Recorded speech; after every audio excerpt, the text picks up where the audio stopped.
जय हिंद दोस्तों। दिनांक है 19 अक्टूबर and I welcome you all to this news analysis. सबसे पहले जानते हैं न्यूज ओवरव्यू क्या है आज की खास न्यूज और जिनको हम इस वीडियो में कवर करने वाले हैं। यहाँ पर आतंकियों, ड्रग्स तस्करों और गैंगस्टरों के गठजोड़ के खिलाफ एनआईए के छापे। एनआईए के बारे में हम कुछ डिस्कशन करेंगे यहाँ पर। पहले भी हम पिछली का क्लास में हमने एनआईए के बारे में देख रखा है, परंतु हम इसमें और कुछ क्या है एनआईए के बारे में, जांच एजेंसी, उद्भव कैसे हुआ, क्षेत्राधिकार और सूचीबद्ध अपराध क्या है, इसको हम देखने वाले हैं। उसके बाद जानेंगे हम इंटरपोल, हमने कल ही देखा था इसलिए इसके बारे में हम ज़्यादा बातें नहीं करेंगे। इसकी लिस्ट के बारे में जानेंगे जो डिफरेंट लिस्ट इसमें शामिल होती है, इंटरपोल की बैठक, और इसके बारे में आप और देख लीजिए, कल हमने वीडियो पर इसमें डिस्कशन किया था। आगे देखेंगे हम GS3 GS2 से जुड़ा हुआ टॉपिक, हमारे सरकार ने किसानों को दिया एमएसपी का तोहफा। रबी सीजन पर जो एमएसपी समर्थन मूल्य अभी बढ़ाया है उसके ऊपर इसमें चर्चा की गई है, और उसमें हम देखेंगे इसके बारे में क्या है एमएसपी और उससे कुछ समितियों, कोई कृषि की प्रॉब्लम्स, और उसमें हम देखेंगे सीएसपी यहाँ पर क्या होता है वो देखेंगे, और सीसीईए ये भी महत्वपूर्ण हो जाता है। यहाँ पर एमएसपी में अगर आप देखें तो न्यूनतम समर्थन मूल्य क्या है डेली न्यूज में ये है, और भारत में जो समस्या है क्या है कृषि की उसके बारे में हम जानेंगे। विपणन से जुड़ी हुई समस्या क्या है उसको हम देखेंगे, और ये कुछ यहाँ पर जैविक खेती क्या होती है ये भी यहाँ पर महत्वपूर्ण हो जाती है, क्योंकि जैविक खेती के क्या फायदे हैं, सरकार इसको बढ़ावा क्यों दे रही है, कौन कौन सी फसलों पर मिलता है एमएसपी, और जो क्वेश्चन है प्रीवियस ईयर में एमएसपी जुड़ा हुआ उसके बारे में हम थोड़ा डिस्कशन करेंगे। तो बढ़ते हैं हमारी अगली खबर की तरफ जिसको हम डिस्कशन करने वाले हैं। कोलेजियम प्रणाली बहुत अस्पष्ट और अपारदर्शी, रिजिजू GS2 जुडिशियल रिव्यू से जुड़ा हुआ है। न्यायिक सक्रियतावाद क्या है यहाँ पर, यह महत्वपूर्ण हो जाते हैं, और कोलेजियम क्या होता है इसके बारे में हम जानेंगे। कोलेजियम प्रणाली और लोकतंत्र के बारे में देखेंगे हम क्या है मतलब, और उसके अलावा हम देखेंगे NJSC है वो क्या है, और NJSC वर्सेस कोलेजियम सिस्टम, ये हम इसमें थोड़ा जानेंगे। हाई कोर्ट की जो हायरार्की है, कोर्ट ऑफ मतलब hierarchy of courts in India जो है उसको हम देखेंगे फ्लो डायग्राम की वजह से, आपको यहाँ दिख रहा होगा, इसको हम डिटेल में समझेंगे। उसके बाद हमारा अगला आर्टिकल जो रहेगा वो रहेगा ISC से जुड़ा हुआ है, इंटरनेशनल सोलर अलायंस से जुड़ा हुआ है। पांचवी बैठक इसके हाल ही में संपन्न हुई है दिल्ली में 6 अक्टूबर को, तो उसको हम देखेंगे अंतर्राष्ट्रीय सौर गठबंधन क्या है, उसकी बैठक में क्या कुछ फोकस रहा है, और भारत का क्या हिस्सा है इंटरनेशनल सोलर अलायंस के में, यानी कि जो सौर ऊर्जा में भारत कितना कैपेसिटी रखता है, इसको हम देखेंगे। चलिए शुरू करते हैं हमारे न्यूज एनालिसिस से, पहली न्यूज से। आतंकियों, ड्रग्स तस्करों और गैंगस्टरों के गठजोड़ के खिलाफ एनआईए के छापे। यहाँ पर एनआईए जो अभी जो इन सभी के खिलाफ छापे मार रही है महत्वपूर्ण हो जाता है। वैसे हमारे लिए एनआईए यहाँ पर महत्वपूर्ण है, जो कि राष्ट्रीय जांच एजेंसी एनआईए की कार्रवाई जारी है। इसके बारे में हम जानते हैं एनआईए के बारे में कुछ बातें। आप यहाँ पर देखेंगे एनआईए के बारे में, तो ये हमारे एनआईए जांच एजेंसी है वो अधिनियम 2008 गैर ये महत्वपूर्ण हो जाते हैं। किस प्रकार से, जो प्रीलिम्स के लिए आप देख सकते हैं यहाँ पर गैर कानूनी गतिविधियां रोकथाम अधिनियम, शार्क सम्मेलन, जो ये पिछली बातें हैं जो पिछले हमारे अभी चर्चा में रही थी। उसके अलावा अगर मेंस के लिए देखें तो सूचीबद्ध अपराध क्या होते हैं ये महत्वपूर्ण हो जाता है। एनआईए विशेष न्यायालय क्या है यहाँ पर महत्वपूर्ण हो जाते हैं। एनआईए में हालिया संशोधन क्या क्या हुए हैं यहाँ पर, ये मेंस के लिए महत्वपूर्ण होते हैं, और इसको आप देख सकते हैं। तो यहाँ पर जांच एजेंसी देखते हैं एनआईए के बारे में क्या है एनआईए, तो परिचय इसका देखें तो यहाँ पर आपको पता चलेगा कि भारत एनआईए जो है भारत की केंद्रीय आतंक रोधी कानून प्रवर्तन एजेंसी है, यानी कि आतंक को रोकने के हिसाब के लिए उसकी कानूनन एजेंसी है, जो भारत की संप्रभुता, सुरक्षा और अखंडता को प्रभावित करने वाले सभी अपराधों की जांच करने के लिए अनिवार्य है।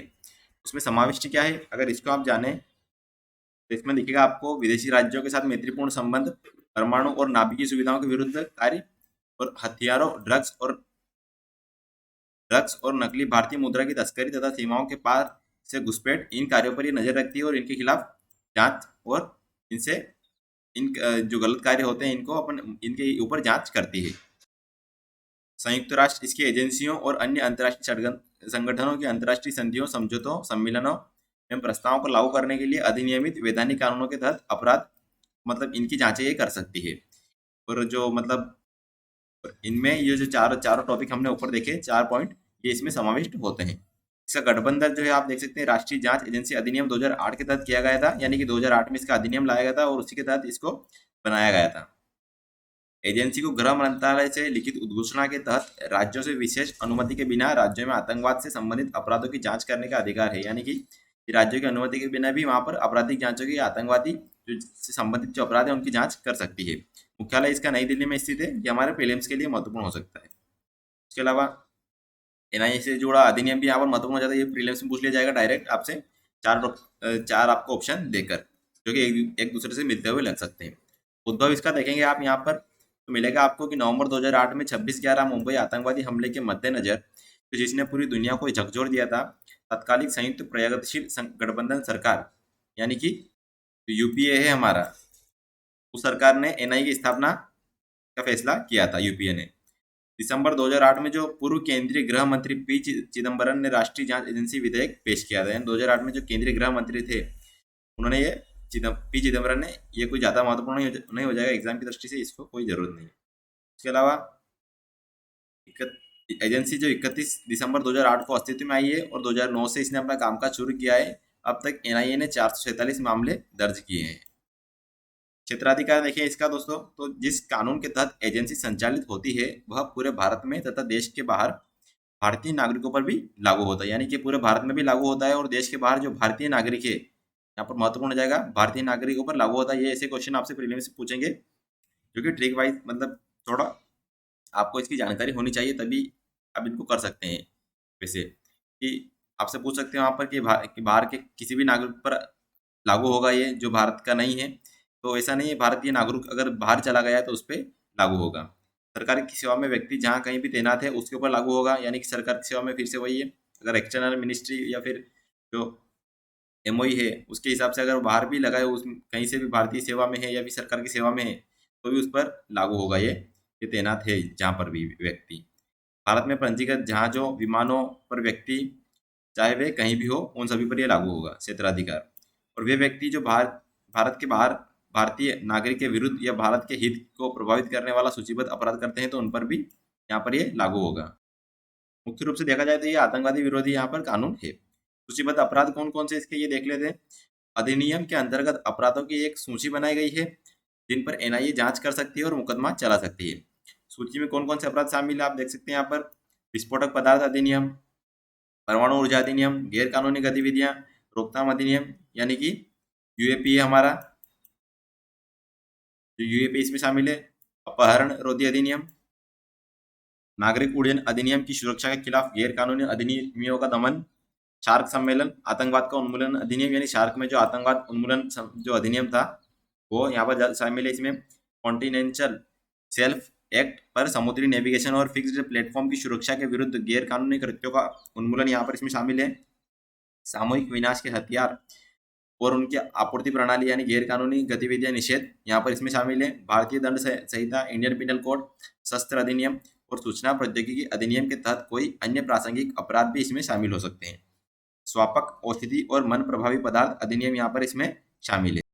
एनआईए की जांच प्रक्रिया देखी जाए दोस्तों तो आपको यहाँ पर दिख सकता है कि सिफारिश जो आप यहाँ देख लेंगे कि राज्य सरकार अधिनियम की धारा 6 के तहत राज्य सरकार किसी भी पुलिस स्टेशन में दर्ज सूचीबद्ध अपराधों से संबंधित मामलों को एनआईए जांच के लिए केंद्र सरकार को भेज सकती है। यानी कि राज्य सरकार जो अधिनियम की धारा 6 है उसके तहत यहाँ पर एनआईए को ये जांच के लिए केंद्र की यानी कि केंद्र को भेज सकती है एनआईए के द्वारा जांच के लिए उस मामले की। उपलब्ध करा गए विवरण का आकलन करने के बाद जो केंद्र एजेंसी को मामले में संभालने का निर्देश दे सकता है।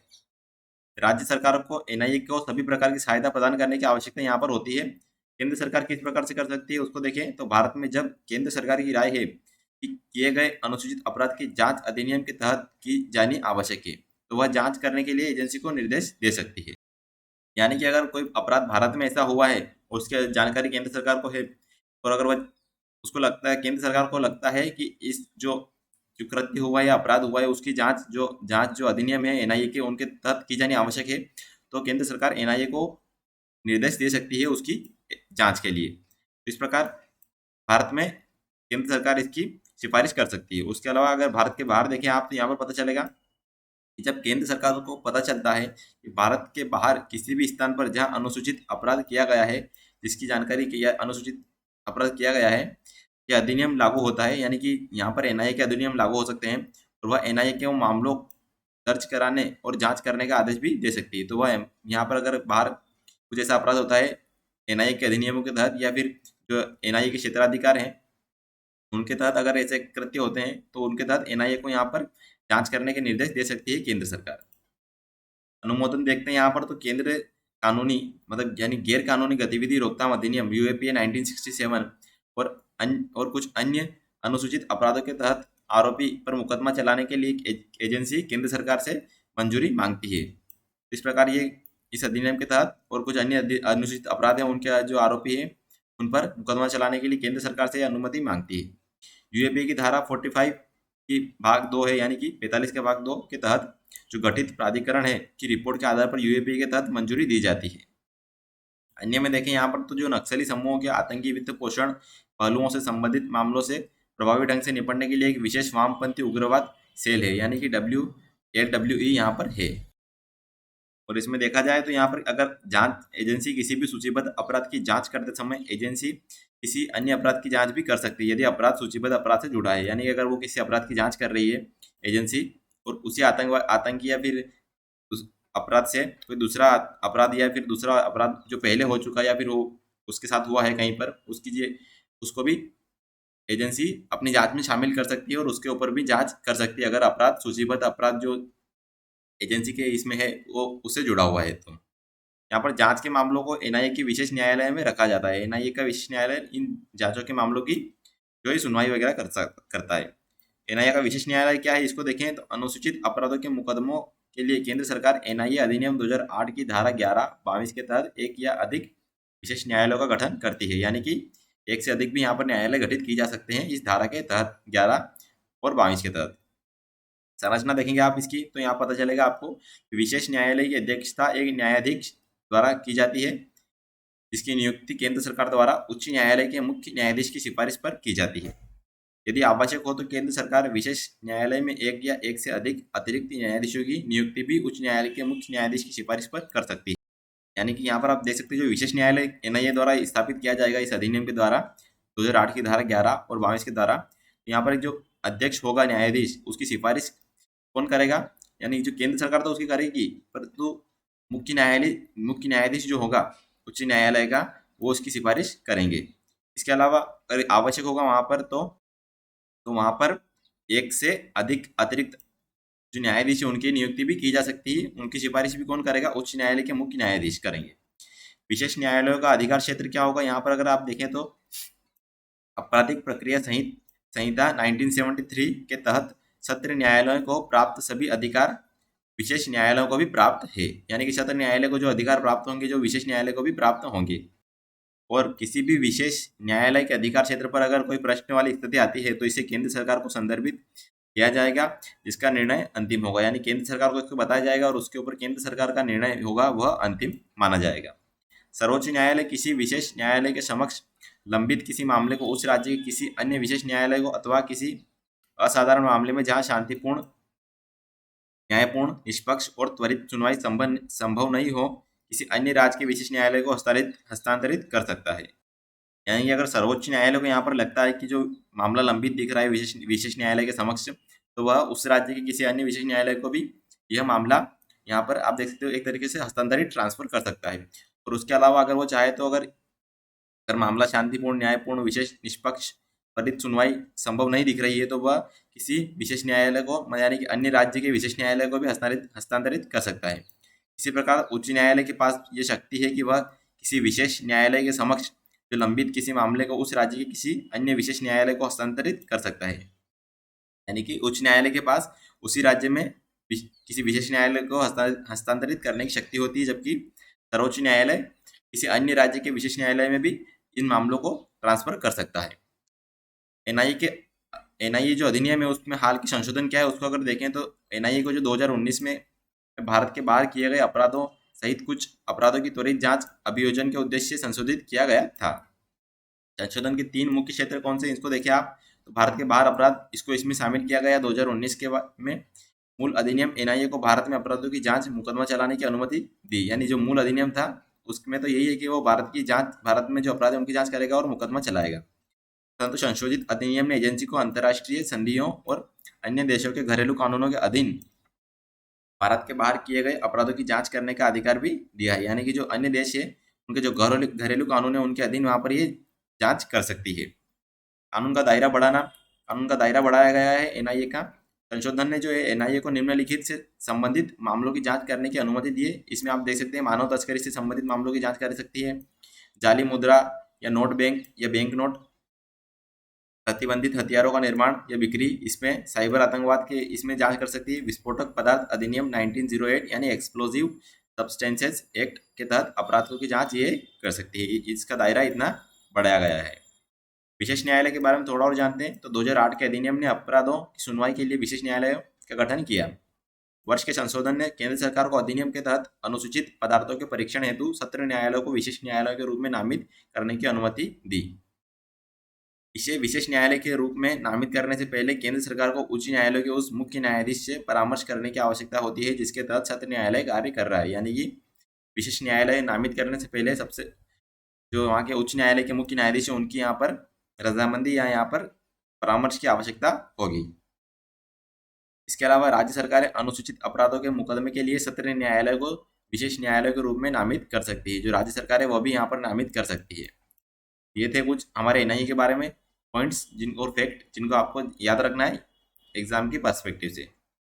फिर यहाँ देखिए यहाँ प्रीवियस ईयर क्वेश्चन में तो आपको पता चलेगा कि संयुक्त राष्ट्र महासभा के अध्यक्ष द्वारा स्थापित स्टी आयोग अंतर्राष्ट्रीय स्तर पर चर्चा में था। इसके साथ सौदा करने हेतु आयोग का समर्थन किया गया था। इसको आप यहाँ पर देख सकते हैं। अब बढ़ते हैं हम हमारा अगले आर्टिकल की तरफ जो कि है इंटरपोल की बैठक जो संपन्न हुई है उसके ऊपर। हमने कल भी चर्चा की थी इंटरपोल के ऊपर पूरी। आज हम इसके ऊपर ज़्यादा चर्चा ना करके सिर्फ इसकी लिस्ट के बारे में देखेंगे जो कि महत्वपूर्ण हो जाती है। क्या है लिस्ट? इसके जो इंटरपोल के अध्यक्ष आप यहाँ पर देख सकते हैं, अगर आपको क्लियर दिख रहा होगा, अहमद नासिर अल रैसी यहाँ पर इसके अध्यक्ष। ये आपके प्रीलिम्स के लिए महत्वपूर्ण हो जाता है और वनडे एग्जाम के लिए भी महत्वपूर्ण हो जाता है। अहमद नासिर अली रैसी ये हमारे इसके इंटरपोल के अध्यक्ष हैं।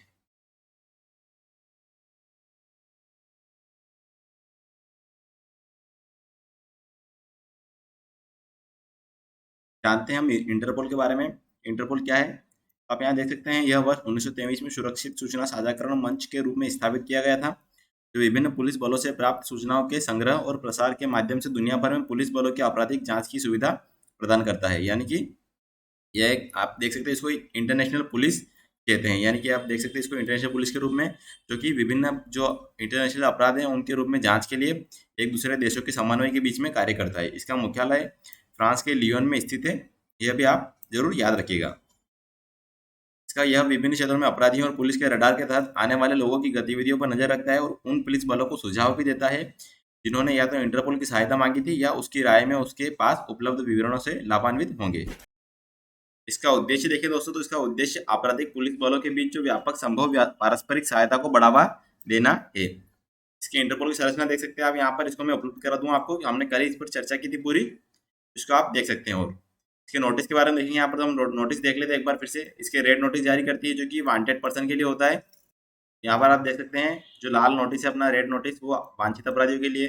उसके अलावा पीला नोटिस देखेंगे नीचे आप तो लापता व्यक्तियों के लिए। नीला नोटिस देखेंगे आप यहाँ पर तो अतिरिक्त जानकारी के लिए जारी करती है। काला नोटिस यहाँ पर जो इंटरपोल है वो अज्ञात लाश या शिनाख्त के लिए जारी करती है काला नोटिस। हरा नोटिस जो इंटरपोल जारी करती है वो होता है चेतावनी के लिए। नारंगी नोटिस होता है वो है बम की सूचना के लिए। और बैंगनी नोटिस जो होता है वो अपराधी का तरीका के लिए यहाँ पर जारी करती है इंटरपोल। भारत ने अभी फिर हाल ही में जो एनआई जो कि इंटरपोल है उससे रेड नोटिस जारी करने की अपील की थी यहाँ पर किसके खिलाफ, जो कि खालिस्तानी अपराधी है। तो जो अभी भारत ने यहाँ पर रिक्वेस्ट की थी रेड नोटिस के लिए, जो कि खालिस्तानी समर्थक है, जो एसएफजी का जो एसएफजी में शामिल है, यानी एसएफजी जो सिख फॉर जस्टिस है उसका गुरपतवंत सिंह पन्नू, उसके खिलाफ यहाँ पर रेड नोटिस की मांग की थी भारत ने, जिसको कि इंटरपोल ने जारी करने से मना कर दिया था। तो इस प्रकार ये कुछ यहाँ पर इसके नोटिस हैं, इनको आप देख सकते हैं। तो ये थी कुछ इंटरपोल के बारे में जानकारी। इसका पीडीएफ आपको मैं उपलब्ध करा दूंगा टेलीग्राम पर, जहाँ से आप इसको डाउनलोड कर सकते हैं। टेलीग्राम लिंक आपको डिस्क्रिप्शन में दी गई है, वहाँ से आप इसे डाउनलोड कर सकते हैं। तो जो बढ़ते हैं हमारी अगली खबर की तरफ, जो कि है किसानों ने सरकारों को दिया एमएसपी का, मतलब सरकार ने किसानों को दिया एमएसपी का तोहफा। जीएस3 और जीएस2 जुड़ा हुआ। जीएस3 में कृषि एवं मूल्य निर्धारण और जीएस2 से जुड़ा हुआ टॉपिक है हमारे ये एमएसपी का। इसमें हम जानेंगे रबी सीजन पर और समर्थन मूल्य क्या होता है, सीएससीपी क्या होता है, सीसीए क्या होता है, कुछ ऐसी बात है। इसकी कुछ प्रॉब्लम्स को जानेंगे, कृषि में क्या क्या प्रॉब्लम्स आती है उन पर हम चर्चा करने वाली। तो जानते हैं सबसे पहले न्यूनतम समर्थन मूल्य क्या है। प्रीलिम्स के लिए महत्वपूर्ण क्या हो जाएगा इस टॉपिक में होता है न्यूनतम समर्थन मूल्य और कृषि एवं लागत मूल्य क्या आयोग ये प्रीलिम्स के लिए महत्वपूर्ण हो जाएगा। और मेंस के लिए आप देख सकते हैं यहाँ पर न्यूनतम समर्थन मूल्य, संबंधित मुद्दे और उनमें सुधार हेतु उपाय, ये यहाँ पर प्रीलिम्स के लिए मतलब मेंस के लिए यहाँ पर हो सकता है।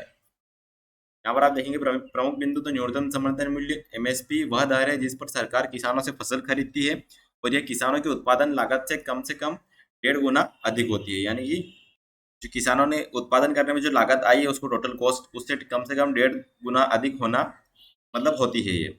न्यूनतम समर्थन मूल्य आप देखें तो किसी भी फसल के लिए वह न्यूनतम मूल्य है जिसे सरकार किसानों के लिए लाभकारी मानती है और इसलिए इसके माध्यम से किसानों का समर्थन करती है। यानी कि ये सरकार जो समर्थन मूल्य देती है वह इसे न्यूनतम मूल्य मानती है, जिससे कि वो मतलब थोड़ा उसमें किसानों को किसी भी हालत में लाभकारी लाभकारी साबित होगी किसानों के लिए। एमएसपी के तहत फसलें आप देख सकते हैं यहाँ पर कृषि लागत और मूल्य आयोग जो होता है, यानी कि जो सीएसीपी है, कृषि लागत और मूल्य आयोग द्वारा सरकार को 22 अधिशिष्ट फसलों यानी कि जो मैंडेटेड क्रॉप्स हैं के लिए न्यूनतम समर्थन मूल्य तथा गन्ने के लिए उचित और लाभकारी मूल्य की सिफारिश की जाती है। यहाँ पर आप देखें तो आपको पता चलेगा कृषि लागत एवं मूल्य आयोग जो सीएसीपी है, कृषि एवं किसान कल्याण मंत्रालय का एक संलग्न कार्यालय है। किसके अंदर अगर आता है, अगर आप ये पूछ लिया जाए तो कृषि एवं कल्याण मंत्रालय का संलग्न कार्यालय है।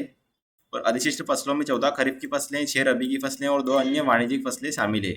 14 खरीफ, 6 रबी और 2 अन्य वाणिज्यिक फसलें। आपको याद होगा फसलें की 3 श्रेणियां होती है, रबी, खरीफ और जायद।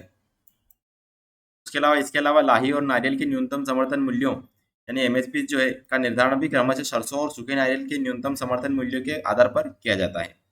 एमएसपी की सिफारिश संबंधी कारक क्या क्या है इसको देखें। किसी भी फसल के लिए जो न्यूनतम समर्थन मूल्य है उसकी सिफारिश करते समय कृषि लागत एवं, तो यहाँ पर हमने देखा कि जो कृषि जो हमारा न्यूनतम समर्थन मूल्य मिलती है उसका कृषि लागत एवं मूल्य आयोग जो सिफारिश करता है वो किन कारकों को देखता है, तो वो कृषि लागत के समेत कृषि में लागत आती है उसके साथ जो विभिन्न कारक रहते हैं उन पर विचार करके यहाँ पर इस न्यूनतम समर्थन मूल्य का सिफारिश करते हैं कृषि लागत एवं मूल्य आयोग। और यह फसल के लिए जो आपूर्ति एवं मांग की स्थिति, बाजार मूल्य प्रवृत्तियों यानी घरेलू और वैश्विक तौर पर, उपभोक्ता के लिए जो निहितार्थ यानी मुद्रास्फीति क्या है, इन्फ्लेशन क्या है उसको देखकर भी, और पर्यावरण को देखकर तथा पानी के उपयोग, पर्यावरण, मिट्टी तथा पानी के उपयोग, कृषि एवं गैर कृषि क्षेत्रों के बीच व्यापार की शर्तों जैसे कारकों पर भी विचार करते हैं। और किसान को एक लाभकारी जो है यहाँ पर समर्थन मूल्य मिल सके, लाभकारी दाम मिल सके, उसके हिसाब से यहाँ पर इसका निर्धारण किया जाता है। इन सभी कारकों को देखकर ये कारक यहाँ पर महत्वपूर्ण हो जाते हैं, इनको ध्यान रखिएगा। ये टर्म्स आपको यूज हो रही है यहाँ पर, ये महत्वपूर्ण हो जाती है, इनको यूज करना यहाँ पर सबसे जरूरी होता है, तभी आपको इसके मार्क्स यहाँ पर अच्छे मिल जाएंगे। 3 प्रकार की उत्पादन लागत होती है, इसको अगर देखें आप तो सीएसीपी जो होती है, सीएसीपी क्या होती है हमने यहाँ देखा, कृषि लागत एवं मूल्य आयोग। तो सीएसीपी द्वारा राज्य को अखिल भारतीय दोनों स्तरों पर यानी राज्य और अखिल भारतीय दोनों स्तरों पर प्रत्येक फसल के लिए 3 प्रकार की उत्पादन लागतों का अनुमान लगाया जाता है। यहाँ पर ए टू क्या होता है, ए टू के तहत इसके तहत किसान द्वारा बीज, उर्वरकों, कीटनाशकों, श्रम, पट्टे पर ली गई भूमि, ईंधन, सिंचाई आदि पर किए गए प्रत्यक्ष व्यय को शामिल किया जाता है। A2+FL इसके तहत A2 के साथ अवैतनिक पारिवारिक श्रम एक अधिरोपित मूल्य शामिल किया जाता है। यानी कि जो A2 जो हमने दिया, इसने सीएससीपी ने जो राज्य और अखिल भारतीय तो इस स्तर पर जो A2 की सिफारिश की थी, उसके साथ जो FL है यहाँ पर फैमिली वगैरह जो भी आप फैमिली लेबर या जो आप समझ सकते हैं यहाँ पर, इसमें इसको भी शामिल किया जाता है A2 के साथ। यहाँ पर अवैतनिक पारिवारिक श्रम देख सकते हैं आप, यानी जो बिना वेतन के जो पारिवारिक श्रम हो रहा है उसको भी यहाँ पर एक तरीके से इसमें कुछ शामिल किया जाता है। उसके अलावा C2 देखेंगे आप, यहाँ पर C2 होता है, वो होता है कि यह एक अधिक व्यापक लागत है क्योंकि इसके अंदर A2+FL यानी जो फैमिली लेबर है A2 है, उसके अलावा जो किसान की स्वामित्व वाली भूमि और अचल संपत्ति किराए तथा ब्याज को भी शामिल किया जाता है। यानी कि जो किसान जो स्वामित्व वाली भूमि है, जो उसके अधिकार वाली या फिर जो अचल संपत्ति किराए पर दी है या फिर ली है उसने, तथा ब्याज को भी उसके अंदर गिना जाता है। तो इस प्रकार से 3 प्रकार से यहाँ पर उत्पादन लागत को गिना जाता है, इसको जरूर याद रखिएगा और इसके ऊपर नोट्स वगैरह आप बनाते हैं उसमें शामिल कीजिएगा। न्यूनतम समर्थन मूल्य की और जाने तो इसकी सिफारिश करते समय हमें सीएसीपी द्वारा A2+FL और C2 दोनों लागतों पर विचार किया जाता है। सीएसीपी द्वारा A2+FL लागत की गणना प्रतिफल के लिए की जाती है और जबकि C2 लागत का उपयोग जो होता है वो होता है सीएसीपी द्वारा मुख्य रूप से बेंचमार्क लागत के रूप में किया जाता है और यह देखने के लिए कि क्या उनके द्वारा अनुशंसित जो एमएसपी है कम से कम कुछ प्रमुख उत्पादक राज्यों में इन लागतों को कवर करते हैं। तो यहाँ पर जो देखा हमने A2+FL है वो यहाँ पर एक रिजल्ट के रूप में यूज की जाती है यानी जो गणना की जाती है लागत की, और जो C2 है यहाँ पर बेंचमार्क के रूप में यूज किया जाता है उसका। और जो केंद्र सरकार की आर्थिक मामलों की जो मंत्रिमंडलीय समिति है CCE है, द्वारा MSP के स्तर और CSCP द्वारा की गई अन्य सिफारिशों पर अंतिम निर्णय लेती है। यानी कि जो अंतिम निर्णय कौन लेती है, यह लेती है आर्थिक मामलों की मंत्रिमंडलीय समिति CCE है। MSP में वृद्धि का महत्व देखें दोस्तों, तो यहाँ पर इस वृद्धि के माध्यम से पोषक तत्वों से भरपूर पोषण अनाज पर अतिरिक्त ध्यान केंद्रित किया गया है, और जिससे उन क्षेत्रों में इसके उत्पादन को प्रोत्साहित किया जा सकेगा जहाँ भूजल तालिका के लिए दीर्घकालिक प्रतिकूल प्रभाव के बिना चावल गेहूं आदि को उगाया जाना संभव नहीं। अगर यहाँ देखें आगे तो यहाँ पता चलेगा आपके जो पिछले कुछ वर्ष हैं उनमें जो तिलहन दलहन और मोटे अनाज के पक्ष में MSP को फिर से संगठित करने के लिए कुछ महत्वपूर्ण प्रयास किए गए कि लोग गेहूं चावल इन पे ज़्यादा करते हैं क्योंकि यहाँ पर MSP अच्छा मिलता है, और तिलहन दलहन वगैरह पर कम ही यहाँ पर उगाए जाते हैं, इसलिए इनको भी ज़्यादा इनको बढ़ावा देने के लिए भी यहाँ प्रयास किए जा रहे हैं ताकि इनकी जो मांग और आपूर्ति है उसका असंतुलन जो हो रहा है उसको हम संतुलित करके एक संतुलन बिठाया जा सके उसमें। उस किसानों को सर्वोत्तम तकनीकों और कृषि पद्धतियों को अपनाकर इन फसलों की उपज बढ़ाने के लिए भी यहाँ पर प्रोत्साहित करना है, यानी कि जो तिलहन है दलहन है और मोटे अनाज है इनको। उसके अलावा जो बढ़ोतरी से संबंधित मुद्दे देखे जाएं तो यहाँ पर यह वृद्धि जो है कृषि लागत को ध्यान में रखते हुए मामूली प्रतीत होती है, क्योंकि जो अगर बढ़ोतरी से संबंधित मुद्दे में यही है कि जिस प्रकार से MSP में अगर वृद्धि भी की जा रही है, परंतु जितना यहाँ पर लागत आती है कृषि में उसके हिसाब से देखा जाए तो फिर भी यह मामूली प्रतीत होती है, विशेष रूप से ट्रैक्टरों, सिंचाई पंपों और हार्वेस्टर कंबाइनों के लिए इस्तेमाल होने वाले डीजल की कीमत में हो रही बढ़ोतरी के कारण। कुछ फसलों की कीमतों में की गई वृद्धि, विशेष रूप से मक्का की कीमतों में की गई बढ़ोतरी मुद्रास्फीति के संतुलन नहीं है, यानी कि जिस प्रकार से मक्के की कीमतों में महंगाई है उसके हिसाब से बढ़ोतरी भी यहाँ पर संतुलित नहीं प्रतीत होती है। इसके अलावा सुनिश्चित खरीद की अनुपस्थिति के कारण किसानों के पास इन फसलों के लिए कोई प्रोत्साहन नहीं है।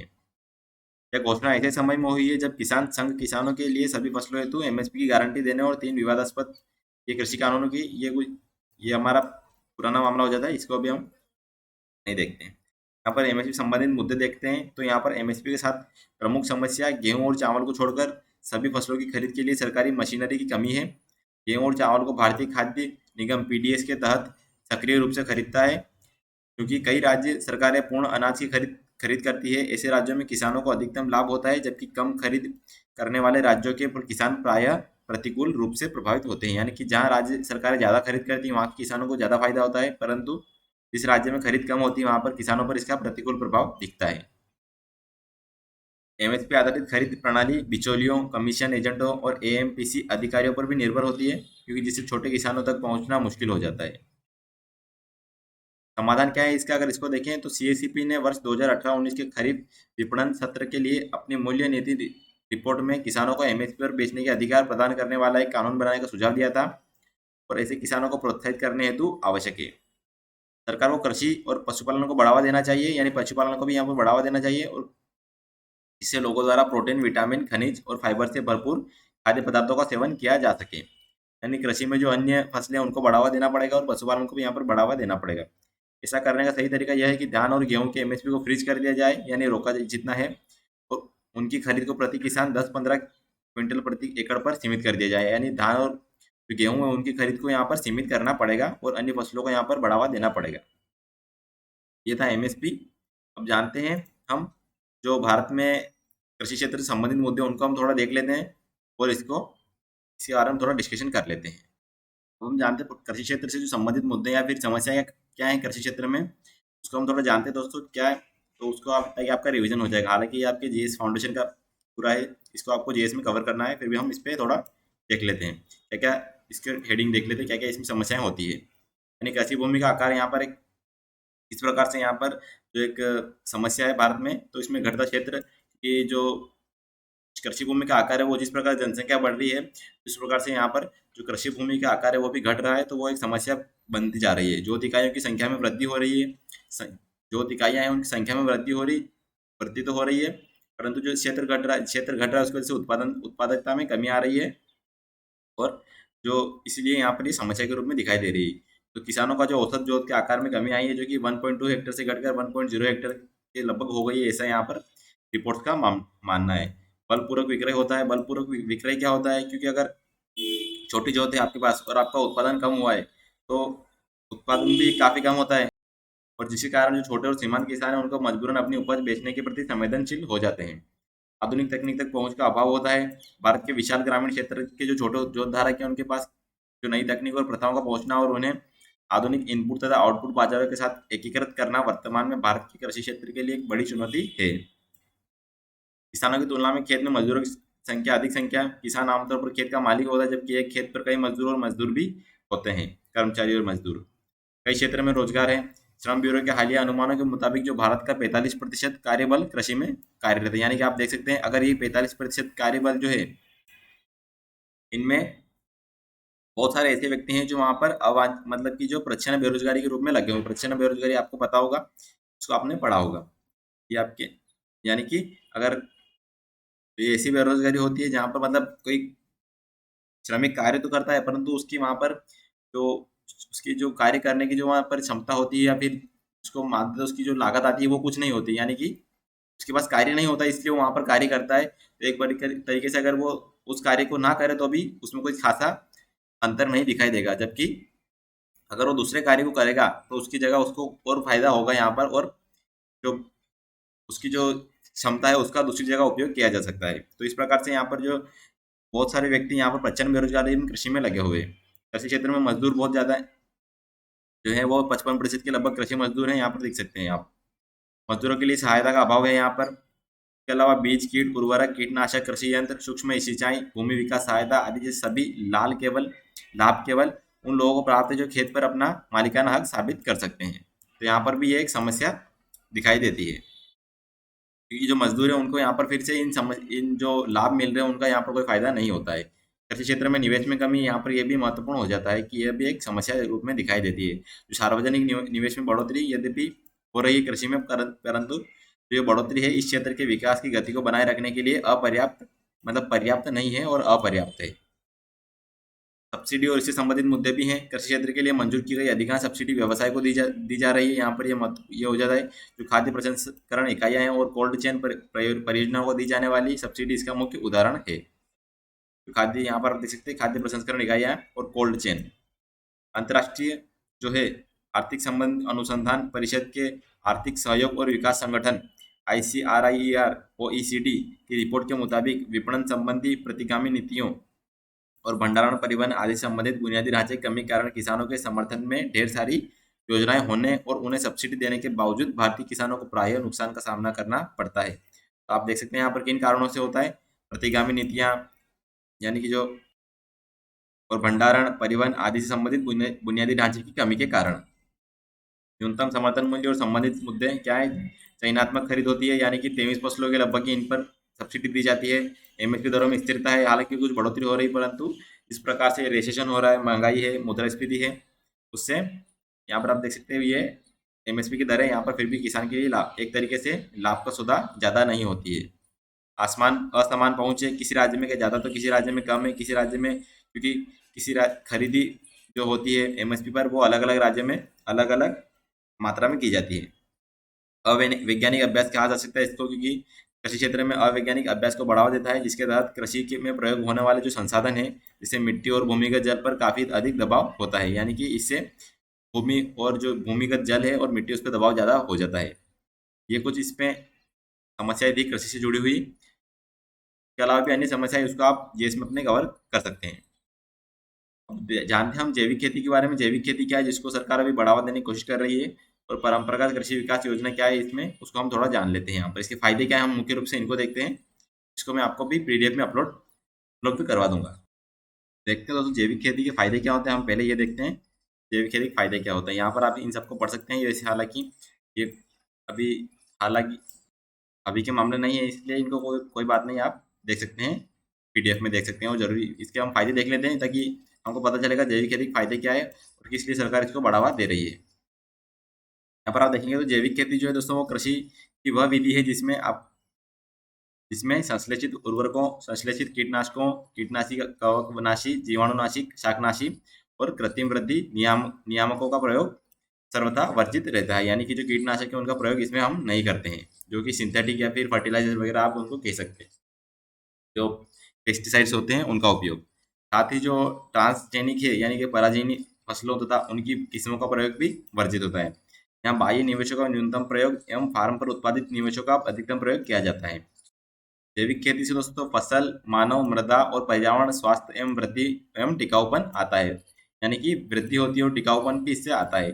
भूमि की जो उर्वर शक्ति को बनाए रखने तथा उनकी उसकी वृद्धि पर बल दिया जाता है जैविक खेती में। और इसके अलावा जो फसल चक्र होती है, हरी खाद होती है, कंपोस्ट होता है आदि के प्रयोग पर बल दिया जाता है। तो ये कुछ जैविक खेती के फायदे और इसमें होने वाले कुछ यहाँ पर आप देख सकते हैं, यहाँ पर किस प्रकार से कुछ वर्जित वर्जित चीजें होती हैं, किस प्रकार से की जाती है जैविक खेती, वो बताया गया है। ये यहाँ पर महत्वपूर्ण था जैविक खेती में। इसके अलावा चर्चा क्यों है, ये पुराने मामले हैं, ये हमारे लिए कुछ महत्वपूर्ण चीज थी। तो आगे देखते दोस्तों, यहाँ पर तो आप यहाँ पर देखेंगे UPSC mains art and answer writing, जो इसमें क्वेश्चन आया था 2018 में जीएस3 में, इसके एमएसपी के ऊपर। इसको अगर आप देखें तो किस प्रकार से था ये question, what do you mean by minimum support price MSP, how will MSP rescue the farmers from the low income trap. यानी कि आप एमएसपी से क्या समझते हो और एमएसपी किस प्रकार से फार्मर्स को बचा सकती है लो इनकम ट्रैप से। तो इसमें आप देखें तो 150 वर्ड में लिखना था, 10 मार्क्स का क्वेश्चन था।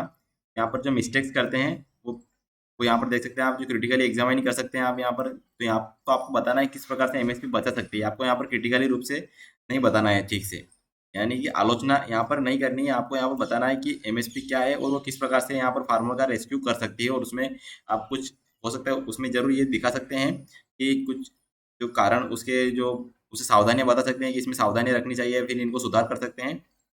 परंतु आखिरी में जो आपकी टोन होनी चाहिए वो होनी चाहिए आपकी पॉजिटिव टोन होनी चाहिए आपके आंसर की कंक्लूजन में। तो अगर आप इनको देखिए किस प्रकार से लिख सकते हैं इस क्वेश्चन को आप, तो यहाँ पर इंट्रो देना है आपको, ओरिजिन किस प्रकार से हुआ है, what do we need MSP है ना, why do we need MSP, यहाँ पर ये महत्वपूर्ण हो जाता है कि हमको एमएसपी की जरूरत क्यों है। यहाँ पर ये ओरिजिन यानी इससे इंट्रो शुरू करना है आपको। बॉडी में आपको लिखना है what is MSP, CACP recommends क्या है, यानी कि जो कृषि एवं लागत मूल्य आयोग है उसके रिकमेंड्स क्या है, गवर्नमेंट ने क्या क्या अनाउंस किए हैं। और बॉडी 2 में आप लिख सकते हैं हाउ इट सेव्स फार्मर को किस प्रकार से इसने बचा सकती है या फिर कैसे बचा सकती है एमएसपी। डिस्ट्रेस सेल क्या है, इन्फॉर्म्ड डिसीजन क्या है, यानी डिसीजन क्या है जो बेंचमार्क जो दी जा रहे हैं प्राइवेट बायर्स के लिए, यानी वो सेट किए जा सकते हैं, क्या कर सकते हैं। सेल है उसको बढ़ाने के लिए क्या कर सकते हैं, इन्फॉर्म डिसीजन यानी कि जानकारी है उसके जिन जानकारी निर्णयों का सही से हम लोगों तक पहुंचाकर और भी अन्य तरीकों से किस प्रकार से हम इसकी जो है एमएसपी को के प्रति जागरूकता फैलाकर और जो दूसरी फसलों है उनके प्रति देकर, और जो एक मतलब जो फसलें हैं अन्य जिनमें हम अच्छा लागत कर सकते हैं, अच्छा उत्पादन कर सकते हैं, उन फसलों को बढ़ावा देकर भी यहाँ पर हम इसका एमएसपी की वजह से इसको फार्मर से ये बचा सकती है। उसके अलावा कंक्लूजन और समराइज करना है आखिरी में, तो आपको याद रखना है कि पॉजिटिव टोन होनी चाहिए, नेगेटिव में सिर्फ क्वेश्चन टोन होनी है। यहाँ पर आपको आलोचना पूरे इसमें नहीं हो सकती, आखिरी में आप इसे कुछ बचाव के या फिर कुछ ऐसे कारण दे सकते हैं जहाँ से एमएसपी से कृषि को कुछ नुकसान हो सकता है, यानी नुकसान यानी कि सावधानियां या चेतावनी आप यहाँ पर दे सकते हैं कुछ जो उपयोग की जानी चाहिए एमएसपी के लागू करते समय, या फिर किसान जो इसकी रेस्क्यू आपने जो आंसर लिखा है इसके संदर्भ में कुछ चेतावनियां या फिर ऐसी सावधानियों के बारे में यहाँ पर कुछ बता देना चाहिए। पूरा पूरा जो हमारा आंसर है वो यहाँ पर नेगेटिव टोन में नहीं होना चाहिए, हमें जो क्वेश्चन में पूछा गया है हमें उसके ऊपर यहाँ पर आंसर लिखना है। आपको यहाँ पर रेस्क्यू यानी कि किस प्रकार से सहायता कर सकते हैं, यानी कि पॉजिटिव टोन पूछा है तो इसलिए पॉजिटिव टोन लिखना है, यहाँ पर क्रिटिकली एग्जामिनिंग नहीं करना है आपको। तो समझ में आया होगा आपको ये। अब बढ़ते हैं हम हमारे अगले आर्टिकल की तरफ।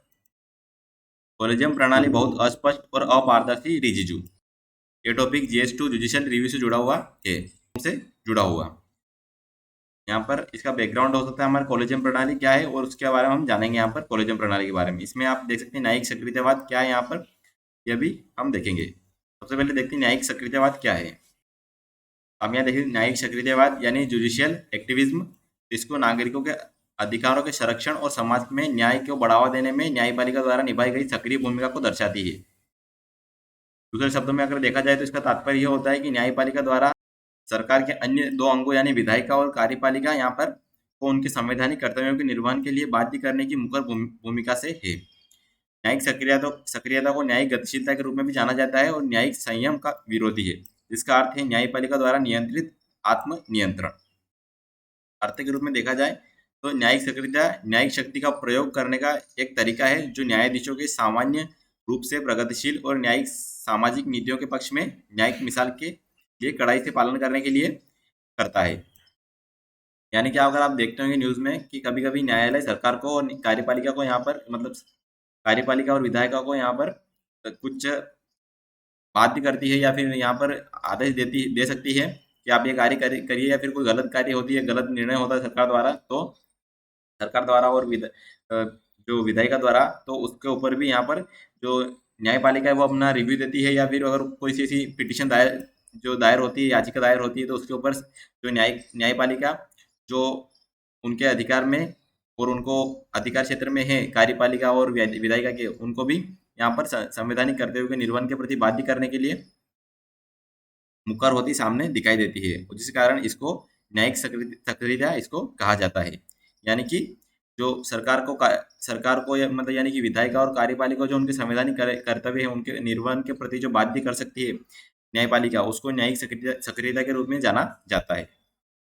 अब जानते हैं हम कॉलेजियम प्रणाली के बारे में। क्या है कॉलेजियम प्रणाली? तो आप यहाँ देखेंगे कॉलेजियम प्रणाली जो होती है वो न्यायाधीशों की नियुक्ति और स्थानांतरण की प्रणाली है, जो सर्वोच्च न्यायालय के निर्णयों के माध्यम से विकसित हुई है, न कि संसद के अधिनियम या संविधान के प्रावधान द्वारा। यानी कि संविधान का प्रावधान नहीं है और न ही संसद का अधिनियम है कॉलेजियम प्रणाली का, यह सिर्फ सर्वोच्च न्यायालय के निर्णयों से विकसित हुई है। सर्वोच्च न्यायालय जो है वो कॉलेजियम का नेतृत्व सीजीआई द्वारा की जाती है, और इसमें जो है वो न्यायालय के 4 अन्य वरिष्ठतम न्यायाधीश भी शामिल होते हैं। एक उच्च न्यायालय कॉलेजियम का नेतृत्व उसके मुख्य न्यायाधीश और उस न्यायालय की 4 अन्य वरिष्ठतम न्यायाधीश करते हैं। 1990 में जो सर्वोच्च न्यायालय के 2 फैसलों के बाद यह व्यवस्था बनाई गई थी। 1993 से इसी माध्यम से उच्च न्यायालय में जजों की नियुक्ति होती है।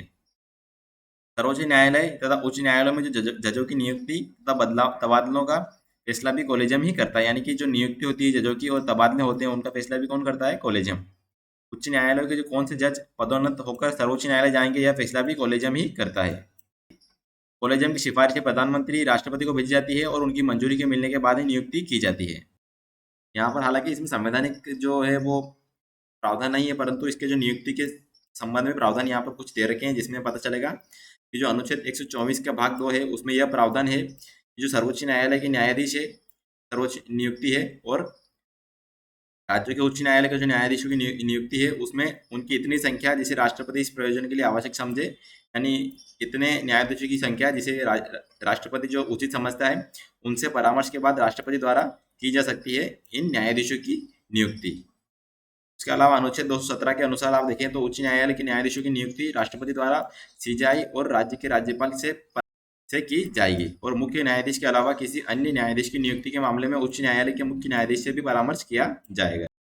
सरकार की भूमिका क्या है यहाँ पर देखी जाए तो, यदि किसी वकील को उच्च न्यायालय या सर्वोच्च न्यायालय में न्यायाधीश के रूप में पदोन्नत किया जाता है तो सरकार की भूमिका इंटेलिजेंस ब्यूरो द्वारा जांच करने तक ही सीमित है। यानी कि सरकार उसकी जांच ही कर सकती है, सिर्फ यही उसकी भूमिका हो सकती है।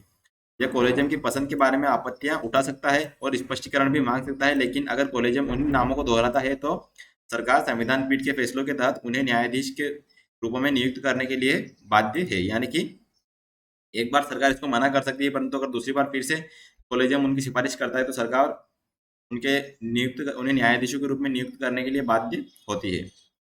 कॉलेजियम सिस्टम से जुड़े मुद्दे क्या है वो देखते हैं। तो यहाँ पर पारदर्शिता में कमी यहाँ पर कही जाती है कि इस सिस्टम में पारदर्शिता में कमी है, क्योंकि कामकाज के लिखित जो मैनुअल का अभाव होता है, चयन मानदंड का अभाव होता है, पहले से लिए गए निर्णयों में मनमाने ढंग से उलटफेर हो सकता है, बैठकों के रिकॉर्डों का चयनात्मक प्रकाशन कॉलेजियम प्रणाली की अपारदर्शिता को साबित करता है। कोई नहीं जानता कि न्यायाधीशों का चयन कैसे किया जाता है।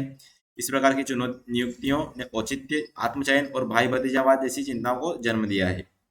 यह प्रणाली अक्सर कई प्रतिभाशाली कनिष्ठ न्यायाधीशों और अभियंताओं को अनदेखी करती है। यानी कि जो छोटे जूनियर जज होते हैं और रहते हैं अधिवक्ता, उनको यहाँ पर ये नज़रअंदाज कर सकते हैं अगर जो ऊंचे पद पर है, अगर उनसे उनके संबंध ठीक नहीं है या जो उनकी नियुक्ति नहीं करनी है, तो एनजेसी लागू ना होना यहाँ पर इसका कारण हो जाता है कि इससे जुड़े कोई कॉलेजियम से जुड़ा मुद्दा है इसका कि राष्ट्रीय न्यायिक नियुक्ति आयोग जो एनजेसी है उसमें अनुचित राजनीतिकरण से न्यायिक नियुक्ति प्रणाली की स्वतंत्रता की गारंटी दे सकता है, नियुक्तियों की गुणवत्ता को बेहतर कर सकता है और इस प्रणाली से जनता के विश्वास का पुनर्निर्माण भी कर सकता है।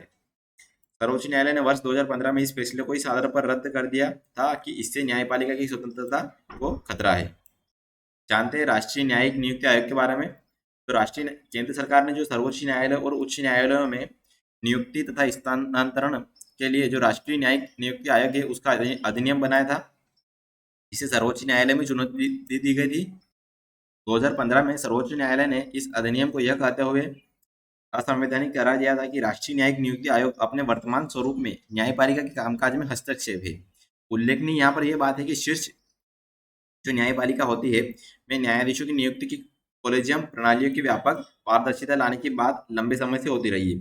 शीर्ष अदालत का यह मानना है कि जजों की योग्यता का निर्धारण आकलन करना न्यायपालिका का जिम्मा है। यहाँ पर सदस्यों के बीच सहमति का अभाव है। कोलेजियम के सदस्यों को अक्सर न्यायाधीशों की नियुक्ति के संबंध में आपसी सहमति के मुद्दे का सामना करना पड़ता है। कोलेजियम के सदस्यों के बीच जो अविश्वास की भावना न्यायपालिका की भीतर की खामियों को उजागर करती है। उदाहरण के लिए हाल ही में जो सेवानिवृत्त सीजेआई यानी शरद ए बोबड़े शायद पहले मुख्य न्यायाधीश थे, यानी जो एनवी रमन्ना से पहले थे, जिन्होंने कोलेजियम सदस्यों के बीच आम सहमति की कमी के कारण सर्वोच्च न्यायालय के न्यायाधीश के रूप में नियुक्ति के लिए एक भी सिफारिश नहीं की थी। असमान प्रतिनिधित्व होता है, यानी कि चिंता का जो अन्य क्षेत्र है उसमें उच्चतर न्यायालय की संरचना, उच्चतर न्यायालय महिलाओं का प्रतिनिधित्व काफी कम है, जबकि जाति संबंधी आंकड़े उपलब्ध नहीं है। यहाँ पर न्यायिक नियुक्तियों में देरी होती है क्योंकि उच्चतर न्यायालय है वहां पर के लिए जो कोलेजियम द्वारा सिफारिशों में देरी कारण न्यायिक नियुक्ति में प्रक्रिया में भी देरी हो रही है। आगे की राह में देखिए हम तो यहाँ पर पता चलेगा हमें कि न्यायपालिका की स्वतंत्रता का संरक्षण यानी कार्यपालिका और न्यायपालिका को शामिल करते हुए रिक्तियों को भरना एक सतत और सहयोगी प्रक्रिया है। हालांकि यह एक स्थायी स्वतंत्र निकाय के बारे में सोचने का समय है जो न्यायपालिका की स्वतंत्रता को बनाए रखने के लिए पर्याप्त सुरक्षा उपाय के साथ प्रक्रिया को संस्थागत बनाने हेतु न्यायिक स्वतंत्रता की गारंटी देता है, लेकिन न्यायिक अन्यता की नहीं। इसके स्वतंत्रता सुनिश्चित करनी चाहिए, विविधता और प्रतिबिंबित करना चाहिए, पेशेवर क्षमता अखंडता का प्रदर्शन करना चाहिए। सिफारिश की प्रक्रिया में बदलाव, एक निश्चित संख्या में रिक्तियों के लिए आवश्यक न्यायाधीशों की संख्या का चयन करने के बजाय कोलेजियम द्वारा राष्ट्रपति को वरीयता और अन्य वैध मानदंडों में क्रम में नियुक्त करने के लिए संभावित नामों का एक पैनल प्रदान करना चाहिए। यहाँ पर ये सिफारिशों की प्रक्रिया में बदलाव करना चाहिए। इनको एनजेएसी की स्थापना पर पुनर्विचार करना चाहिए, क्योंकि सर्वोच्च न्यायालय एनजेएसी अधिनियम में संशोधन कर सकता है ताकि वह सुनिश्चित हो सके कि न्यायपालिका अपने निर्णयों में बहुमत का नियंत्रण बरकरार रखती है। पारदर्शिता सुनिश्चित करना, कोलेजियम के सदस्यों के एक नई शुरुआत करनी होगी, एक दूसरे के साथ जुड़ना होगा। एक पारदर्शी प्रक्रिया जवाबदेही सुनिश्चित करती है, जो गतिरोध को हल करने के लिए भी बहुत आवश्यक है।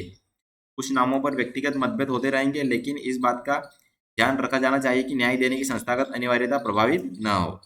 ये यहाँ पर कुछ आगे ही राय या फिर सुझाव हो सकते हैं। तो ये था हमारा आज का ये टॉपिक। हम इसमें निष्कर्ष में देखें इसको दोस्तों, तो यहाँ पर यह अत्यंत महत्वपूर्ण है कि न्यायपालिका जो नागरिक स्वतंत्रता का मुख्य कवच है पूरी तरह से स्वतंत्र हो और कार्यपालिका के प्रत्यक्ष एवं अप्रत्यक्ष प्रभाव से अलग रहे। देश के उच्चतर न्यायालय में नियुक्ति के लिए जो उच्चतम सत्यनिष्ठा वाले न्यायाधीशों की पहचान और उनका चयन करके भारत की न्यायिक प्रणाली की स्वतंत्रता को सुनिश्चित किया जा सकता है। इससे जुड़ा हुआ प्रश्न अगर आप देखें तो यहाँ पर देख सकते हैं, कॉलेजियम सिस्टम के लोकतंत्र एवं इसके प्रतिकूल प्रभाव पर चर्चा कीजिए तथा विश्लेषण कीजिए कि यह भारत से कैसे धीरे धीरे खत्म हो रहा है, और इस संबंध में अपने सुझाव भी दीजिए। तो ऐसे क्वेश्चन आपके बन सकते हैं। यहाँ पर हम देखते हैं दोस्तों कि hierarchy of courts in India, तो एक फ्लो डायग्राम आपको दिख रहा होगा। इस प्रकार से यहाँ पर कोर्ट होते हैं। यहाँ पर देख सकते हैं आप सुप्रीम कोर्ट जो कि एपेक्स कोर्ट है, सबसे उच्चतम सर्वोच्च कोर्ट है। उसके नीचे आएगा हमारा हाई कोर्ट, स्टेट लेवल का है। इसके नीचे यहाँ पर डिस्ट्रिक्ट सेशन कोर्ट आ जाते हैं और मेट्रोपोलिटन कोर्ट्स भी आ जाते हैं। इसी के नीचे यहाँ पर लेबर कोर्ट्स भी आते हैं, फैमिली कोर्ट्स भी इसी में शामिल होते हैं। मेट्रोपॉलिटन कोर्ट में आप देख सकते हैं सब ऑर्डिनेट कोर्ट्स जो होते हैं मेट्रोपॉलिटन लेवल के, और इसमें आ जाते हैं मेट्रोपॉलिटन कोर्ट में सिविल कोर्ट और क्रिमिनल कोर्ट। सिविल कोर्ट में यहाँ पर सिटी सिविल कोर्ट आता है और क्रिमिनल में यहाँ पर सेशनल कोर्ट आते हैं। यहाँ पर प्रिंसिपल जजेस होते हैं सिटी सिविल कोर्ट में, जो कि कोर्ट्स ऑफ स्मॉलर केसेस भी कह सकते हैं इसको। और जो क्रिमिनल कोर्ट है उसको सेशनल कोर्ट कहते हैं। उसके अंदर चीफ मेट्रोपॉलिटन कोर्ट्स आते हैं और उसको मेट्रोपॉलिटन मजिस्ट्रेट कोर्ट्स भी कह सकते हैं। उसके अलावा अगर आप यहाँ पर आए डिस्ट्रिक्ट सेशन कोर्ट्स के में, तो यहाँ पर आप देखेंगे इसके अंदर भी सिविल कोर्ट आएगा और सेशनल क्रिमिनल कोर्ट इसमें भी आता है। हालांकि जो मेट्रोपॉलिटन कोर्ट का सिविल कोर्ट है और जो डिस्ट्रिक्ट कोर्ट का सिविल कोर्ट है उसमें अंतर होता है। यहाँ पर आप देख सकते हैं, यहाँ पर डिस्ट्रिक्ट लेवल पर जो होता है उसमें डिस्ट्रिक्ट कोर्ट कहलाता है सिविल लेवल पे, और उसका सब कोर्ट होता है, उसके नीचे भी प्रिंसिपल, एड प्रिंसिपल, जूनियर सिविल जज कोर्ट और म्यूनसिपल कोर्ट आता है, म्यूनसिपल कोर्ट आता है। उसके नीचे फिर यहाँ पर अन्य कोर्ट आ जाते हैं, हाई कोर्ट के नीचे भी यहाँ पर अन्य कोर्ट भी आते हैं। और क्रिमिनल कोर्ट देखिए आप डिस्ट्रिक्ट लेवल पे क्रिमिनल कोर्ट आता है, डिस्ट्रिक्ट लेवल पे उसमें सेशन कोर्ट आता है, सेशन के नीचे जुडिशियल मजिस्ट्रेट कोर्ट आता है, और फिर judicial magistrate court second class यहाँ पर आता है। ये थे कुछ कोर्ट। और अगर हाई कोर्ट के नीचे आप देखें तो अन्य कोर्ट में यहाँ पर आप देख सकते हैं स्पेशलाइज्ड ट्रिब्यूनल्स भी होती हैं, जैसे कि केट हुआ, इनकम टैक्स के लिए हुआ कोर्ट, और मोटर एक्सीडेंट के क्लेम्स के लिए कोर्ट होते हैं, कोऑपरेटिव कोर्ट होते हैं, रेंट कंट्रोल होते हैं, नेशनल ग्रीन ट्रिब्यूनल के लिए भी कोर्ट होते हैं। ये कुछ स्पेशलाइज्ड होते हैं। ये एक यहाँ पर हायरार्की आप देख सकते हैं कोर्ट्स इन इंडिया के में। ये था हमारा आर्टिकल। बढ़ते हैं दोस्तों हमारे अगले आर्टिकल की तरफ। यहाँ पर आप देख सकते हैं दिवाली से पहले ही दिल्ली एनसीआर में लागू हो सकता है ग्रेप का दूसरा चरण। इसको ग्रेप का आप पढ़ सकते हैं, और हमने जो हमारे 16-17 तारीख है उसमें भी हमने ग्रेप को पूरा यहाँ पर डिस्कस किया था, उसको आप देख सकते हैं। उसके अलावा आगे बढ़े तो कुत्तों के हमले से परेशान में यानी कि आप इसको देखते हैं, कुत्तों के हमले से परेशान जो है 6 में 10 लोग, मतलब 10 में 6 लोग परेशान है, ऐसा यहाँ पर बताया गया है। यहाँ पर इथिक्स में आपका क्वेश्चन बन सकता है आपसे, इथिकल डायलेमा से, यानी कि एक परिस्थिति के ऊपर यहाँ पर क्वेश्चन बन सकते हैं कि आप अगर ऐसी परिस्थिति में हैं कि यहाँ पर कुत्तों के साथ ऐसा हो रहा है या मैं कुत्ते यहाँ पर काट रहे लोगों को, तो यहाँ पर उसमें आप क्या एक जो पद पे रहते हुए क्या फैसला लेंगे कुत्तों को मारने के लिए, क्या फैसला यहाँ पर आप ले सकते हैं अगर कुत्ते ऐसे किसी जानवर को आपको मारना पड़े जो कि यहाँ पर इसकी वजह से बहुत ही समाज में एक भय व्याप्त हो रहा है तब, तो यहाँ पर ऐसे क्वेश्चन भी आपसे पूछे जा सकते हैं। तो अगर आप यहाँ पर ऐसा कहेंगे कि अगर जैसे कि वह जानवर है, ना समझे, कुछ समझता नहीं है, और अगर उनकी वजह से समस्या आ रही है तो जानवर को मारने में कोई समस्या नहीं है, कि जानवर को मारने में कोई समस्या नहीं है, तो अगर आप ऐसा कहेंगे तो यहाँ पर एक बात सामने आएगी कि इंसान भी जानवर है। चाहे आप बोल रहे हैं कि इंसान तो समझदार होता है, कुत्ते समझदार नहीं होते हैं, परंतु छोटा बच्चा होता है वो समझदार नहीं होता है, उसके अंदर कोई समझ नहीं होती है। या फिर आप जो फीटस बोल सकते हैं, महिला जो पेट में बच्चा होता है वो भी एक तरीके से रहता है, चाहे वो ना हो, पर वो एक तरीके अगर तो फिर तो ऐसे भ्रूण हत्या भी कोई इसमें समस्या नहीं आएगी अगर किसी जानवर को मारने में कोई समस्या नहीं है। तो अगर आप इसको ऐसे कहेंगे तो फिर भ्रूण हत्या भी कोई समस्या नहीं है, क्योंकि वो भी एक जानवर ही है। तो यहाँ पर ऐसे कुछ क्वेश्चन बन सकते हैं जिसमें आपको एक अच्छे से समझ यहाँ पर विकसित करनी पड़ेगी और एक बैलेंस्ड आंसर लिखना पड़ेगा। तो ये आपसे समझ क्वेश्चन इससे पूछे जा सकते हैं। अगर आगे देखें हम तो यहाँ पर अगला आर्टिकल हो सकता है ये रेड कॉर्नर नोटिस, जो हमने देखा था अभी इंटरपोल वाला। रेड कॉर्नर नोटिस क्या है? रेड कॉर्नर नोटिस, तो इसके नोटिस के बारे में अच्छे से आप देखिएगा। उसके अलावा एशिया का सबसे बड़ा बायोगैस प्लांट के बारे में आप देखिएगा क्या है बायोगैस प्लांट, किस लिए यूज होता है, इसके बारे में आप देख सकते हैं। अगला आर्टिकल जो हो सकता है वो यहाँ पर हो सकता है अपने हमारे एडिटोरियल में मैंग्रोव वनों को बचाने की चुनौती, ये स्थिर कंजर्वेशन से जुड़ा हुआ है। यहाँ पर जो हमारे मैंग्रोव वन है, इनको जो उनसे जुड़ी हुई जो समस्या है वो यहाँ पर देखनी पड़ेगी आपको। जो अभी और बायोडाइवर्सिटी के ऊपर जो रिपोर्ट आई है वो भी इसके ऊपर भी आपको देखना पड़ेगा। अगला आर्टिकल हो जाएगा हमारा इसी में विमर्श में पराली की समस्या का व्यावहारिक हल, इसको भी जरूर पढ़िएगा आप, यह भी इम्पोर्टेंट हो जाता है। हमारा अगला आर्टिकल जो है वो है हमारा आईएससी से जुड़ा हुआ है, सौर ऊर्जा के रूप में। सौर ऊर्जा के लिए $1 लाख करोड़ का इंतजाम करना चुनौती। जो भारत ने $1 लाख करोड़ का यहाँ पर निवेश करने को कही थी, वो यहाँ पर चुनौती के रूप में देखा जा रहा है। ये हमारे GS2 और GS3 से जुड़ा हुआ है। इसमें दोस्तों यहाँ पर पारंपरिक ऊर्जा स्रोत क्या होते हैं यहाँ पर चर्चा की गई है, वो आपको पता होगा। हम और इंटरनेशनल सोलर अलायंस का जो आईएसए की जो 5वीं बैठक हुई है दिल्ली में, उसके बारे में इसमें बताया गया है कि जो 5वीं सभा का आईएसए का प्रेसिडेंट चुना गया है, जो भारत है वो यहाँ पर प्रेसिडेंट चुना गया है, और फ्रांस यहाँ पर को प्रेसिडेंट चुना गया है। और जो मिस्र में होने वाली आगामी COP27 इसका रोड मैप की यहाँ पर जानकारी भी यहाँ पर दी गई है। आईएसए का मुख्यालय कहाँ पर है दोस्तों? तो भारत में इसका मुख्यालय स्थित है। यहाँ पर आप देख सकते हैं आईएसए का मुख्यालय भारत में स्थित है, और इसकी 5वीं आम बैठक 110 सदस्य देशों के अलावा तकरीबन 3 दर्जन गैर सदस्य देश भी यहाँ पर शामिल हुए हैं। तो हम बढ़ते हैं हमारे मेन पॉइंट की तरफ, जो कि है आईएसए के बारे में जानकारी देखेंगे हम। तो आप यहाँ पर देख सकते हैं जो आईएसए की बैठक हुई है 5th assembly of international solar alliance, यहाँ पर कहाँ पर? न्यू दिल्ली इंडिया में हुई है। 6 अक्टूबर 2022 को यह हुई थी। जानते हैं क्या है अंतर्राष्ट्रीय सौर गठबंधन।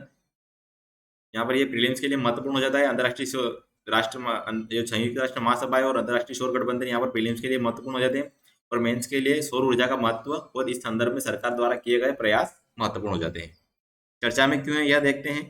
दोस्तों प्रमुख बिंदु देखते हैं इसके। तो आईएसए के बारे में, अंतर्राष्ट्रीय सौर गठबंधन संधि आधारित एक अंतर सरकारी संगठन है जिसका प्राथमिक कार्य वित्त पोषण और प्रौद्योगिकी लागत को कम करके सौर विकास को उत्प्रेरित करना है।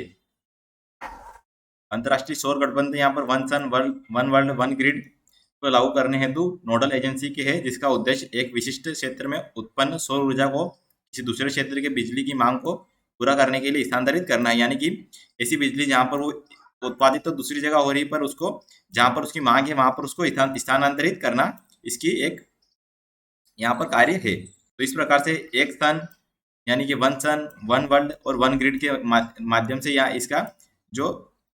इसका उद्देश्य यहाँ पर दिखता है। इसका लॉन्च देखते हैं तो यह एक भारतीय पहल है जिसे भारत के प्रधानमंत्री और फ्रांस के राष्ट्रपति द्वारा 30 नवंबर 2015 को फ्रांस में यूएनएफसीसीसी के पक्षकारों के सम्मेलन COP21 में 121 और सौर संसाधन समृद्ध राष्ट्रों के साथ शुरू किया गया था, जो पूर्ण रूप से या आंशिक रूप से कर्क और मकर रेखा के बीच स्थित है। इसके सदस्य में अमेरिका के, ये हम पुराना डाटा है जिसको अभी हालांकि अभी हाल में 110 देश इसमें टोटल हो गए हैं। इसका मुख्यालय भारत में स्थित है। इसका अंतरिम सचिवालय गुरुग्राम में स्थापित है। इसका उद्देश्य देखा जाए एक तरीके से तो यहाँ पर इसका सदस्य देशों में जो सौर ऊर्जा के विस्तार है, तो जो प्रमुख चुनौतियां हैं उनका सामूहिक रूप से समाधान करना इसका प्रमुख उद्देश्य है। यहाँ पर भारत की कुछ अन्य सौर ऊर्जा पहले भी है, उनको हम देखते हैं। तो राष्ट्रीय सौर मिशन है, INDC लक्ष्य है, अंतर्राष्ट्रीय सौर गठबंधन और one sun one world one grid. सरकारी योजनाएं हैं कुछ, जैसे सोलर पार्क योजना है, केनाल बैंक है, केनाल टॉप योजना है, बंडलिंग योजना है, ग्रीन कनेक्टेड सोलर रूफटॉप योजना भी भारत की है। पहला ग्रीन हाइड्रोजन मोबिलिटी प्रोजेक्ट भी है, जिससे कि national thermal power corporation limited, renewable energy limited यानी कि NTPC REL ने देश का पहला ग्रीन हाइड्रोजन मोबिलिटी प्रोजेक्ट स्थापित करने हेतु केंद्र शासित प्रदेश लद्दाख के साथ एक समझौता ज्ञापन पर हस्ताक्षर किए हैं। यहाँ पर ग्रीन हाइड्रोजन का निर्माण अक्षय ऊर्जा का उपयोग करके पानी के इलेक्ट्रोलिसिस द्वारा होता है, जिसमें कार्बन फुटप्रिंट कम होता है, यानी कि कार्बन को यहाँ पर कम करने की कोशिश की जाती है। ये था हमारा ISA। इसके बारे में हमने जानकारी देखी। हम देखते हैं जो 5th बैठक हुई है, इसकी 5वीं बैठक, उसमें कुछ क्या खास था और जो इसके असेंबली के बारे में हम जानते हैं। तो यहाँ पर असेंबली में देख सकते हैं आप, जो अंतर्राष्ट्रीय सौर गठबंधन का शीर्ष निर्णय लेने वाला एक निकाय है, जो ISA के फ्रेमवर्क समझौते के कार्यान्वयन से संबंधित निर्णय लेता है, और इसकी विधानसभा की बैठक सालाना ISA की सीट पर मंत्री स्तर पर होती है। अंतर्राष्ट्रीय सौर गठबंधन की 5वीं सभा, जो अंतर्राष्ट्रीय सौर गठबंधन पेरिस घोषणा क्या है, ये भी देखते हैं। अंतर्राष्ट्रीय सौर गठबंधन जो है ISA के शुभारंभ की घोषणा भारत के माननीय प्रधानमंत्री श्री नरेंद्र मोदी और फ्रांस के पूर्व राष्ट्रपति फ्रांसवा होलांद ने 30 नवंबर 2015 को पेरिस फ्रांस में पार्टियों के संयुक्त जो COP हुआ था, COP 21 के सत्र में की थी, 21वें सत्र में की थी। और संयुक्त राष्ट्र के जो पूर्व महासचिव है बान की मून ने लगभग 120 देशों के प्रमुखों के साथ प्रक्षेपण में भाग लिया था। तो यहाँ पर ये देख सकते हैं। और इसकी 5वीं वर्ग का फोकस क्या है, 5वीं बैठक का फोकस, तो उस पर हम देखें 5वीं बैठक के फोकस में। तो यहाँ पर जो इसका मुख्य फोकस है वह यह है कि उन क्षेत्रों में जो सौर क्षेत्र के निवेश को कारगर बनाना है जहां वर्तमान में निवेश नहीं हो रहा है। असेंबली भुगतान गारंटी तंत्र के साथ सौर परियोजनाओं के लिए जोखिम शमन सुविधा बनाने पर भी विचार विमर्श करेगी। और 4 दिवसीय कार्य में 109 देशों के प्रतिभागी सौर ऊर्जा को बढ़ावा देने के माध्यम से कम कार्बन वाली अर्थव्यवस्था के प्रति अपने अनुभव साझा करेंगे। यहाँ पर देख सकते हैं one sun one world one grid पहल क्या है। तो ग्लासगो में COP 26 जो क्लाइमेट मीट में प्रधानमंत्री मोदी ने, ब्रिटेन के प्रधानमंत्री बोरिस जॉनसन ने संयुक्त रूप से वन सन वर्ल्ड और वन ग्रिड डिक्लेरेशन जारी किया था। जबकि सूर्य सभी ऊर्जा का स्रोत है और सौर ऊर्जा पूरी तरह से स्वच्छ और टिकाऊ है। यह केवल दिन के समय उपलब्ध है और मौसम पर निर्भर है। OG इस चुनौती का समाधान है। इसका उद्देश्य एक विश्वव्यापी ग्रिड विकसित करने में सहायता है, जिसके माध्यम से स्वच्छ ऊर्जा को कहीं भी कभी भी प्रेषित किया जा सकता है और दुनिया की दूसरी तरफ उत्पन्न सौर ऊर्जा से दुनिया के एक हिस्से में रात में बिजली का उपयोग करें जहां यह यह दिन का समय है। यानी कि अगर दुनिया के एक हिस्से में रात हो रही है और दूसरे हिस्से में दिन हो रहा है, तो दिन वाले हिस्से से हम जहाँ रात वाले हिस्से वहां पर इस ऊर्जा को प्रेषित करें ताकि वहां पर इस ऊर्जा का उपयोग किया जा सके। इसका मुख्य उद्देश्य यह है। और इसके उद्देश्य में देखा जाए तो भंडारण आवश्यकताओं को कम करने और सौर परियोजनाओं की व्यवहार्यता को बढ़ाने में मदद करना है। इसका अंतिम लक्ष्य कार्बन पदचिह्नों यानी कार्बन फुटप्रिंट्स को ऊर्जा लागत को कम करना है। ये थे इसके कुछ महत्वपूर्ण यहाँ पर जो इस पांचवी बैठक में लिए गए निर्णय थे और इसके one sun one world one grid क्या है। अब अगर हम भारत में देखें, यहाँ पर तो आपको मैप में दिख रहा होगा भारत में जो सोलर पावर कैपेसिटी वो किस प्रकार से डिस्ट्रीब्यूटेड है। यहाँ पर पूरे मैप में आप देख सकते हैं। जो यहाँ पर रेड वाला एरिया है, यहाँ पर सोलर पावर कैपेसिटी वो सबसे ज़्यादा है, 1000 मेगावाट से लेकर 1300 मेगावाट यानी देख सकते हैं यहाँ पर। और जो यहाँ पर आपको ग्रे कलर में दिख रहा होगा बिल्कुल ग्रे पे, तो यहाँ पर नॉन अवेलेबिलिटी दिखाई देती है, एक तरीके से ज़्यादा यहाँ पर नहीं है। इंस्टॉल्ड कैपेसिटी देख सकते हैं इन मेगावाट में यहाँ पर दिया गया है। यहाँ पर इसके कलर की डेंसिटी है आप देख सकते हैं यहाँ पर बढ़ती हुई दिखाई दे रही है। उसी प्रकार से यहाँ पर जो सोलर पावर क्षमता है वो भी यहाँ पर दिखाई दे रही होगी। यहाँ पर राजस्थान और गुजरात में सबसे ज़्यादा यहाँ पर सोलर पावर कैपेसिटी आपको देख सकते हैं। उसके बाद जो एमपी है, उसके बाद एमपी आता है, फिर महाराष्ट्र देख सकते हैं आप, आंध्र प्रदेश देख सकते हैं और पंजाब और सिक्किम वाले एरिया भी देख सकते हैं। इस प्रकार से ये कुछ एरिया है जहाँ पर सोलर पावर कैपेसिटी आप देख सकते हैं। यहाँ पर बिहार, वेस्ट बंगाल, असम और इन एरिया में यहाँ पर जो उसकी अवेलेबिलिटी है, जो कैपेसिटी है सोलर पावर की, वो यहाँ पर नॉट अवेलेबल दिखाई दे सकती है। यहाँ पर ज़्यादा संभावना या नहीं प्रतीत होती है। तो ये था हमारा सौर ऊर्जा से जुड़ा हुआ आर्टिकल। हम देखें अगला आर्टिकल। तो यहाँ पर जो प्रीलिम से महत्वपूर्ण हो सकता है कि टीबी पर प्रभावी पहली एंटीबायोटिक स्ट्रेप्टोमाइसिन की खोज की गई थी आज के दिन 1943 में। यहाँ पर यह इनको आप पढ़ सकते हैं। आज़ादी के लिए आजीवन संघर्षरत रही थी मातंगिनी हाजरा, इनको आप देख सकते हैं। ये भी वनडे एग्जाम के लिए पूछे जा सकते हैं। तो इसी के साथ ये वीडियो यहीं पर खत्म होता है। मिलते हैं अगले वीडियो में, तब तक के लिए धन्यवाद।